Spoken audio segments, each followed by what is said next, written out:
પાટણ નગરપાલિકાની ચૂંટણીને લઈને રાજકીય ગરમાવો તેજ બન્યો છે। વોર્ડ નંબર 3માં ભાજપના ઉમેદવારો ડોર ટુ ડોર પ્રચારમાં ઉતર્યા છે અને મતદારોને મોટી ખાતરીઓ આપી રહ્યા છે। પાટણના વોર્ડ નંબર 3માં ભાજપના ઉમેદવારો દ્વારા જોરશોરથી ડોર ટુ ડોર પ્રચાર કરવામાં આવી રહ્યો છે। ઉમેદવારો પ્રચાર દરમિયાન લોકોને ખાતરી આપી રહ્યા છે કે આ વિસ્તારમાં પાણી, ગંદકી કે અન્ય કોઈ સમસ્યા હશે તો તેને તાત્કાલિક દૂર કરવામાં આવશે। વિસ્તારમાં ભરાતા પાણીની સમસ્યા હોય કે સફાઈની સમસ્યા, બધી જ સમસ્યાઓના ઉકેલ માટે ઉમેદવારો દ્વારા વચન આપવામાં આવી રહ્યું છે। ખાસ વાત એ છે કે ઉમેદવારો દ્વારા વહેંચવામાં આવેલા પેમ્પલેટમાં પોતાનો મોબાઈલ નંબર પણ આપવામાં આવ્યો છે, જેના કારણે સ્થાનિકોમાં વિશ્વાસ વધ્યો છે કે જરૂર પડે ઉમેદવારો સીધી મદદ માટે ઉપલબ્ધ રહેશે।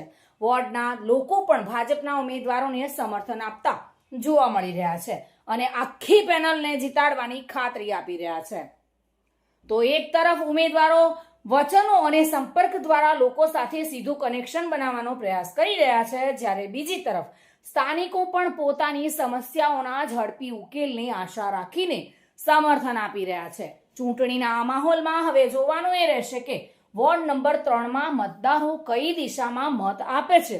શું આ વચનો અને સીધો સંપર્ક મતમાં પરિવર્તિત થશે કે નહીં, તે તો આવનારા દિવસો જ સ્પષ્ટ કરશે।